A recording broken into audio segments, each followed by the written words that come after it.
A couple of things before we start into this video. I want to just thank you for being here first of all, but a couple of announcements. I do have some stickers to put up either on the sticker board, or I also have a locker, well, a few lockers that I put stickers on.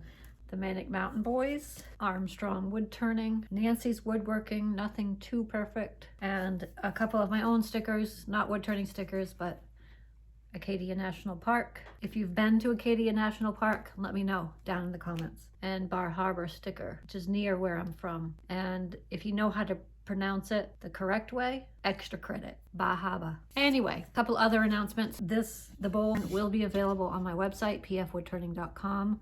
Be sure to check out the website and see if there's anything else that may interest you. Also, don't forget to like and subscribe this video. It really helps me out and it doesn't cost anything. Hit the bell notification if you want to be notified every time I upload a new video. I have some merchandise. I have t-shirts, mugs. I have this logo on t-shirts, sweatshirts, hoodies, mugs, totes, etc. All of that good stuff. This is the original PF Woodturning logo. Also, some new merchandise I have is my lovely mug, not a mug, drinking mug, but this mug on a t-shirt, sweatshirts, etc. And this is the newest merchandise logo. If you've purchased merchandise, which I know some of you have, let me know if you like it. I'd love to hear about it. So I'm getting this chunk of maple put on the lathe with a faceplate, and then I'm going to start the truing up process, starting with the Carter & Son 3/4 inch bowl gouge.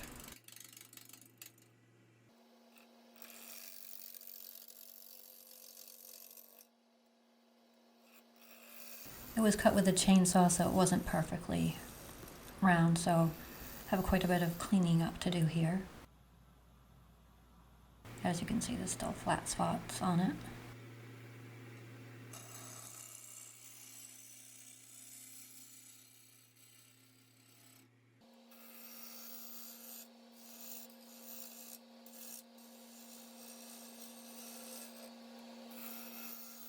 The lathe speed at this point was around 450 RPM. And it's getting closer to round, but still have a little bit of material to take off. And I'm wearing the glove because the shavings coming off are pretty hot, and they're coming off and they were hitting my pinky, and it hurt. So this wood is from Lubec, Maine. If you know where that is, or if you've been there, leave me a comment down below. It's my hometown. I don't live there anymore, but I do get back there a few times a year. Starting on the bottom of the bowl now. Starting to flatten it out, and then examining it. Taking a little bit more material off before I remove the tailstock and start to make the foot.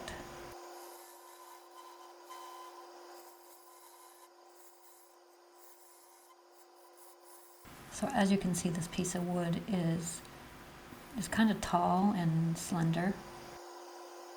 So it's going to make a nice, interesting shaped bowl, I think.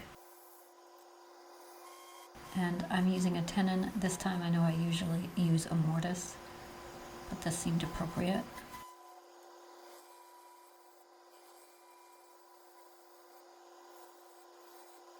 Taking some material off the bottom and around the bottom side. I have quite a bit of material to take off to make it a smooth transition.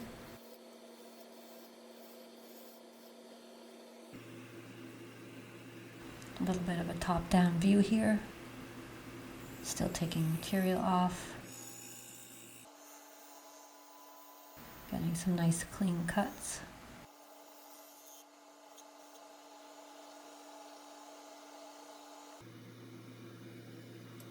But still have a little bit more to go.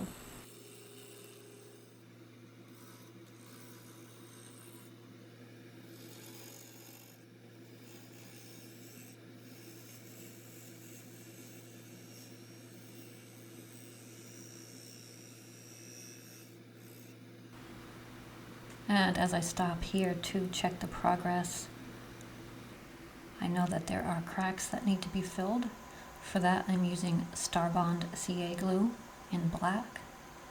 It kind of matches the spalting in my opinion, so it's the best choice. I do have a discount code for Starbond if you're interested in saving some money. Link in the video description. So after that has dried, I did spray some accelerator on it, so it dried pretty much instantly. I take some very light passes and clean up the surface.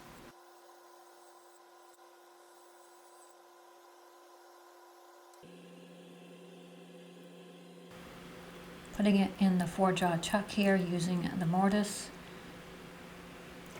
And there is still some live edge there on the top, which I'm going to try to keep as much as possible. Sometimes it flies off. You can't really do anything about it. But I'm being careful as I'm hollowing it out not to go way over to the edge. So starting the hollowing process, just taking as much material off as I can while still being safe. You see I'm keeping it pretty wide, the sort of the rim there, so I don't hurt the live edge.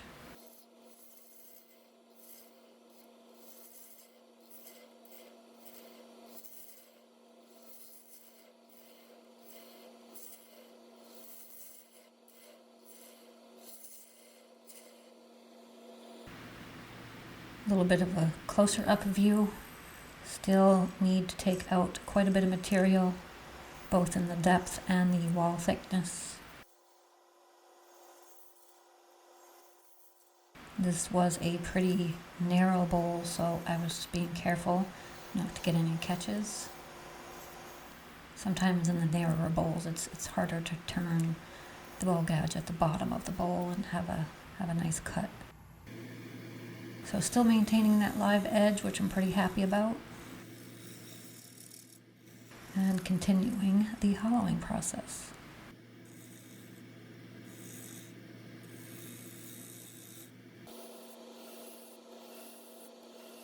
Using some pull cuts towards the bottom.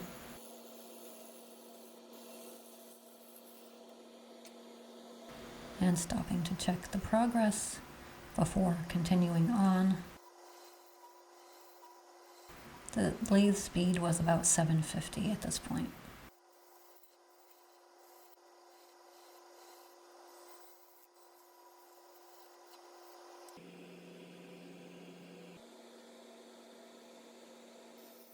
Close-up view here. And I did use the interior tool rest, the curved tool rest from Robust. I know I've mentioned it before, but it is linked in the video description, and oftentimes it is a lifesaver. Here I switched to a carbide tipped tool. This is the Easy Wood Tools #1 hollower. Sometimes when you have a narrow space and a large bowl gouge can't get in there and turn very well, sometimes this is a safer option. So I used this for a little bit, checking the wall thickness with the calipers, and the magic of video. It is down to the wall thickness I desire, and I'm using some denatured alcohol to clean the surface, and now some sanding sealer. And you can tell that it's kind of, the grain is looking beautiful already. Here I'm denibbing with 600 grit sandpaper before continuing on with the Axe abrasive paste and then the polishing paste. If you haven't tried Axe yet, I don't know how much more I can talk about it. I rave about it in a good way. So check the link in the video description. Save some money, get a great product.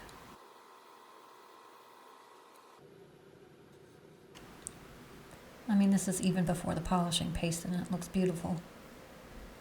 My favorite part, the polishing paste being applied and then buffed in, buffed off.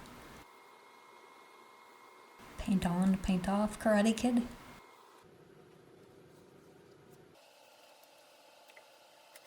And I'm using a Longworth chuck here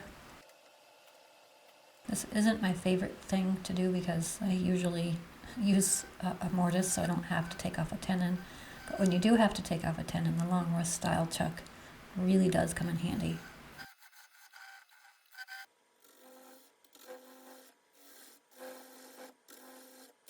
Going slow, trying not to have it fly out of the chuck. Using the bowl gouge, and then I'm going to switch over to the skew chisel for a minute to make that flat, or flat with a little bit of curve as it gets into the inner part, so it will sit on a table really well and not wobble. Sanding, and then the branding iron.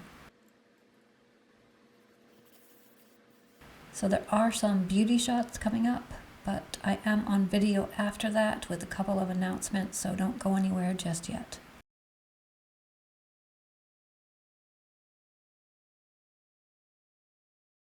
I'd like to take a minute to thank my Patreon members. Thank you so much. I really could not do this without you. So thank you everyone for your very generous support. It means the world to me. If you're interested in supporting this channel, check the links in the video description. As always, no pressure whatsoever. But thank you for your support very much. Peace out.